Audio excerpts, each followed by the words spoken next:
नमस्कार साथियों, जैसा आपने थंबनेल पे देखा है कि स्वर संधि का बेस्ट ट्रिक के साथ, बेस्ट पहचान के साथ एक ही वीडियो में सार।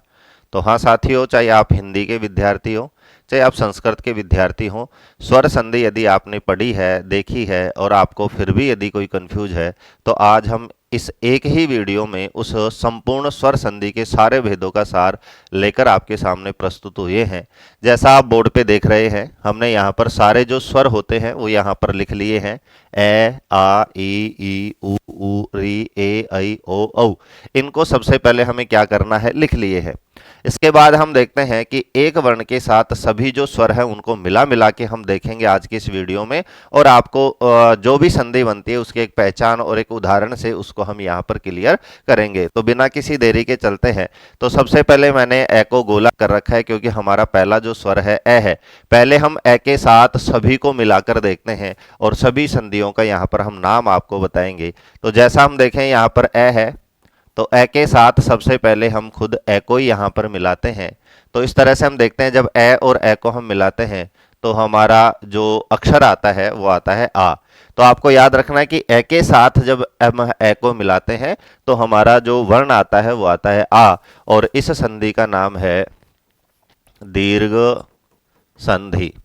उदाहरण हम देखें तो जैसे धन प्लस अर्थी, तो रूप बनता है धनार्थी। तो कहीं भी आपको दो शब्दों के बीच में आ की मात्रा यदि दिखती है तो सीधी सी आपको पहचान करनी है दीर्घ संधि। उसके आगे हम देखते हैं, क्योंकि हम ज़्यादा इस पे टाइम वेस्ट नहीं करेंगे, क्योंकि हमें सभी संधियों को बहुत ही कम समय में यहाँ पर सार को देखना है। ए के बाद में हम पुनः जो दूसरा वर्ण है आ को मिलाकर देखते हैं। तो ए के साथ हम आ को मिलाते हैं तो भी हमारा जो वर्ण आता है वो आता है आ, और इस संधि का नाम भी है दीर्घ संधि। उसी तरह से हम देखते हैं जैसे देव धन आलय, तो यहां पर हम देखते हैं ए है आ है, दोनों को जब मिलाते हैं तो हमारा वर्ण आता है आ, और यहां पर रूप बनता है देवालय। तो दोनों के लिए है, संस्कृत और हिंदी दोनों के लिए जो संधियां हैं वो एक समान होती हैं, केवल शब्द हैं उसमें वहां पर विभक्ति जुड़ जाती है, यहाँ पर हमारे सीधे अर्थ रहते हैं। तो दो वर्णों को हमने देखा। इसके बाद में ए के बाद में हम तीसरा वर्ण है ई को हम मिलाते हैं। तो यहाँ पर हम देखते हैं कि ए और ई जब मिलाते हैं तो हमारा वर्ण आता है ए, और इस संधि का नाम होता है गुण संधि। तो इसी तरह से सभी वर्णों को सभी के साथ हमें मिलाकर देखना है।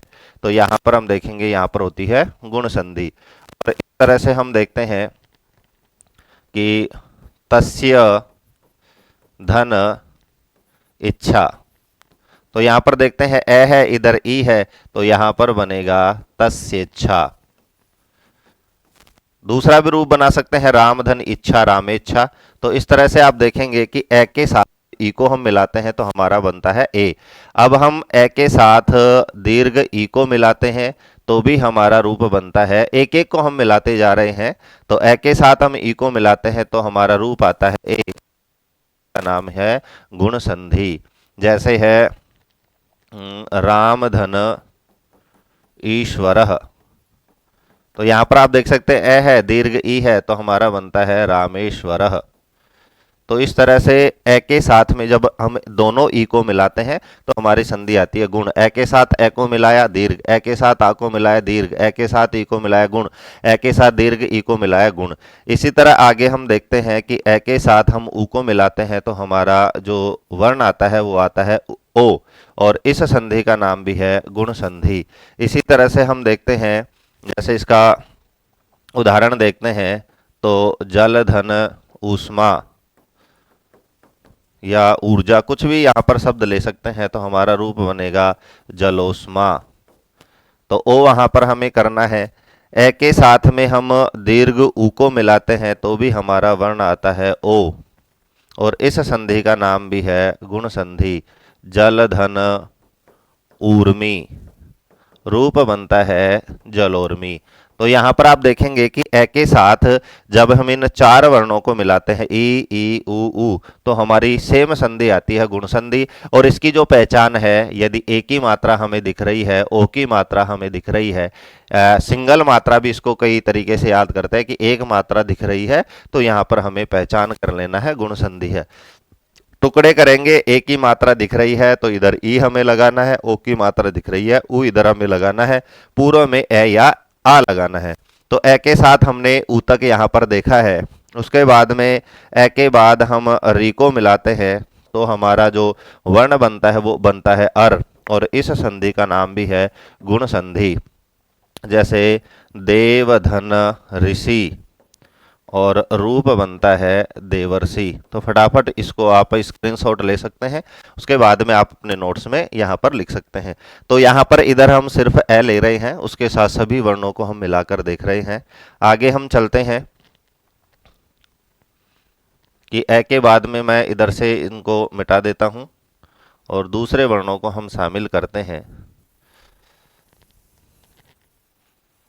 क्योंकि स्वर ऊपर लिखे हुए होने चाहिए ताकि हम बार बार उनको देख सकें कि कौन से वर्ण के साथ कौन सा वर्ण जब हम मिलाते हैं तो क्या वर्ण वहां पर होगा। तो ए के साथ में हमने यहाँ तक हमने मिला लिया है।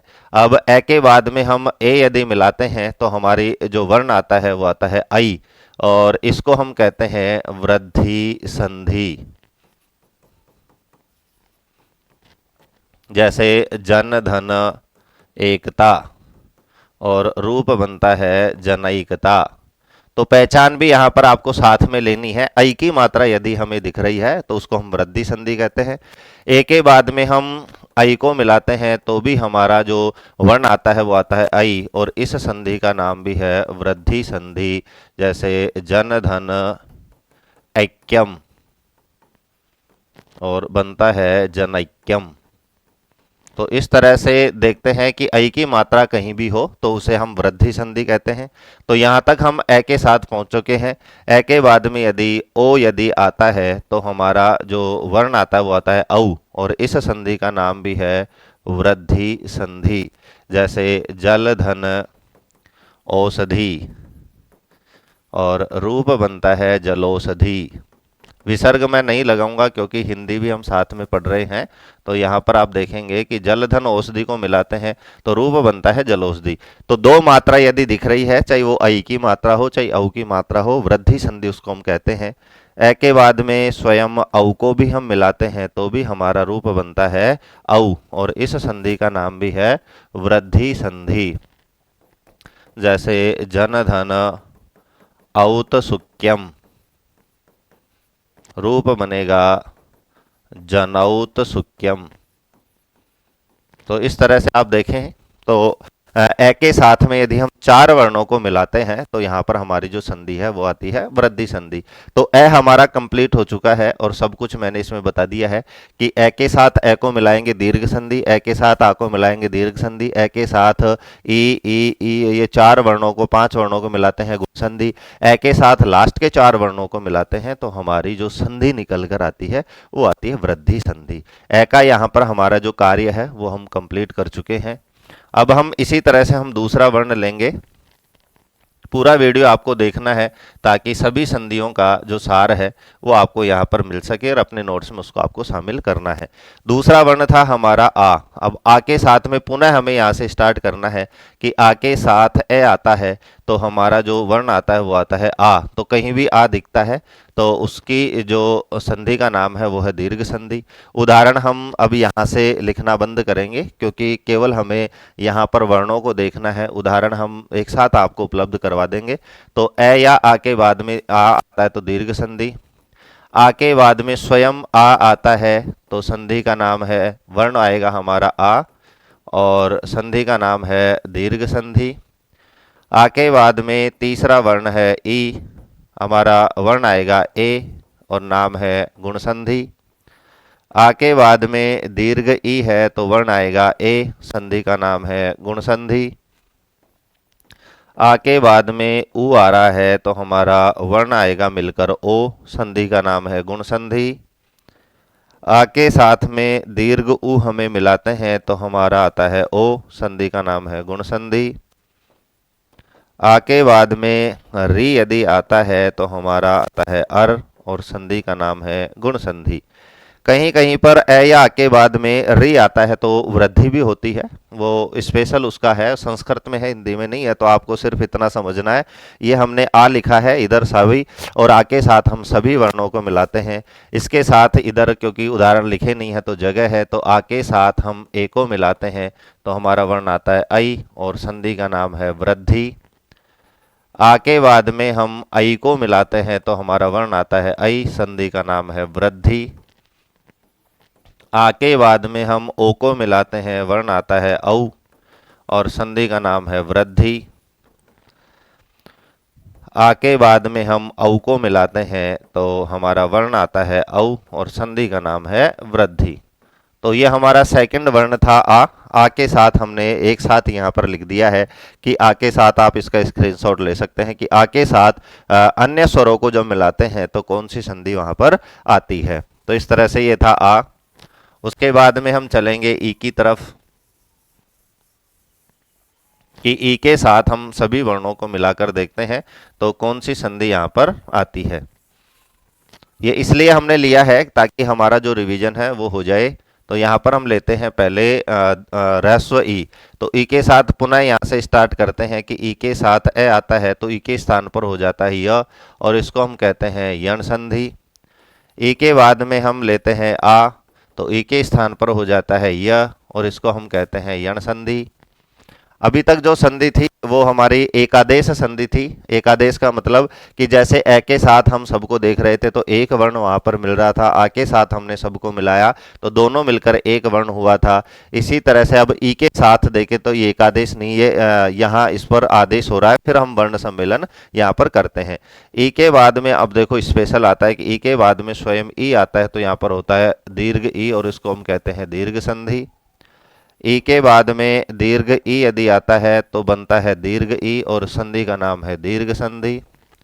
इसी तरह से ई के बाद में यदि ऊ है तो इसके स्थान पर होगा य, तो इसको हम कहते हैं यण संधि। ई के बाद में दीर्घ ऊ है तो ई के स्थान पर होगा य, और इसको हम कहते हैं यण संधि। ई के बाद में यदि री है तो ई के स्थान पर होगा य, और इसको हम कहते हैं यण संधि। ई के बाद में ए है तो इसके स्थान पर होगा य, इसको हम कहते हैं यण संधि। ई के बाद में यदि आई है तो इसके स्थान पर होगा य, इसको हम कहते हैं यण संधि। ई के बाद में यदि ओ यदि यहाँ पर आ रहा है तो ई के स्थान पर वापस होगा य, इसको हम कहते हैं यण संधि। और ई के बाद में यदि औ आ रहा है तो ई के स्थान पर होगा य, और इसको हम कहते हैं यण संधि। तो ये था के साथ। और ई के साथ हमने देखा कि ई के बाद में केवल यहाँ पर देखो कि ई के बाद में ह्रस्व या दीर्घ ई आ रहा है तो दीर्घ संधि, बाकी जगह सभी जगह हमारा होगा यण संधि।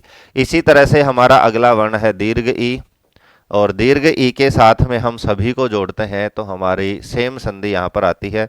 दोबारा हम लिखेंगे तो भी वही बात है, यहाँ पर मैंने इसी को दीर्घ बना दिया है कि दीर्घ चौथा वर्ण यहाँ पर लेते हैं। दीर्घ ई के बाद में ए है तो वापस वही वर्ण होंगे, और इस तरह से इसे हम कहते हैं यण संधि। और ई के बाद में यदि कोई सा भी ई है तो वहां पर होगा दीर्घ संधि।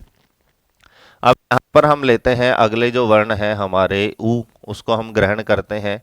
तो धीरे धीरे हम सभी संधियों की तरफ बढ़ रहे हैं, और सारे संधियों का यहाँ पर आप देखेंगे कि जो रूप है वो हमें यहाँ पर बनते हुए दिखाई दे रहे हैं।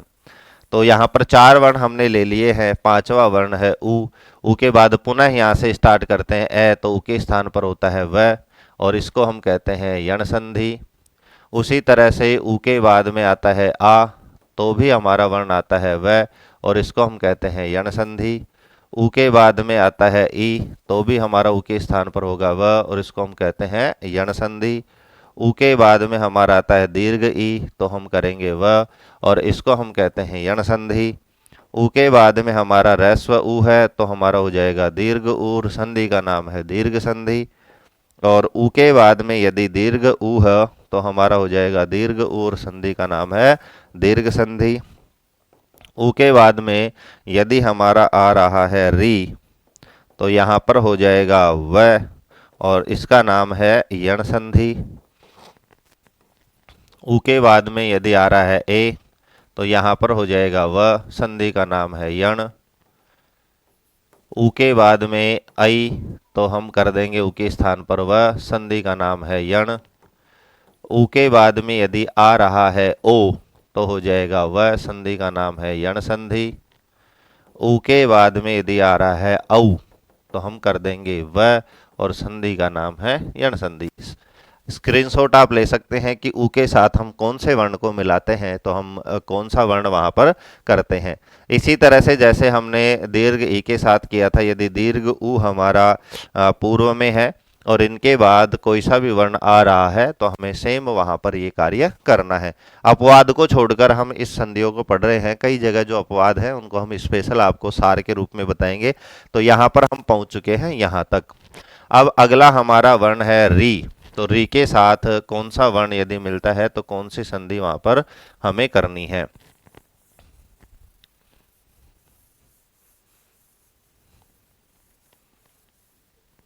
तो वापस हम री की तरफ चलते हैं। तो वर्ण है हमारा री। री के बाद में यदि हमारा आ रहा है ए, यहां से हम शुरू करेंगे तो हमारा वर्ण होगा र और संधि का नाम है यण।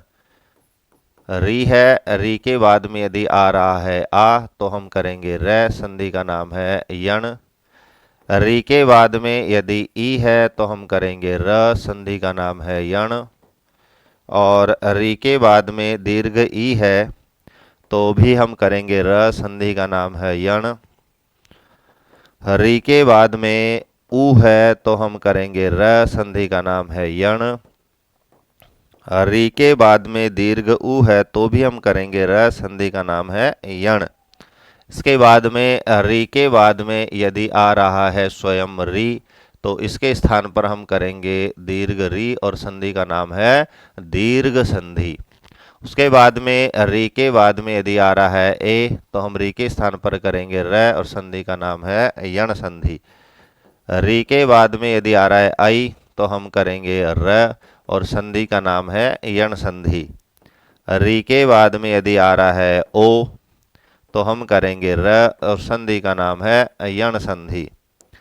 री के बाद में यदि आ रहा है औ तो हम करेंगे र और संधि का नाम है यण संधि। तो इस तरह से देख सकते हैं कि री के बाद में स्वयं री है तो दीर्घ संधि होगी। बाकी जगह हमें री के बाद में कोई सा भी स्वर आ रहा है तो उसकी जगह हमें अर्ध व्यंजन र करना है और इस तरह से संधि का नाम होता है यण संधि।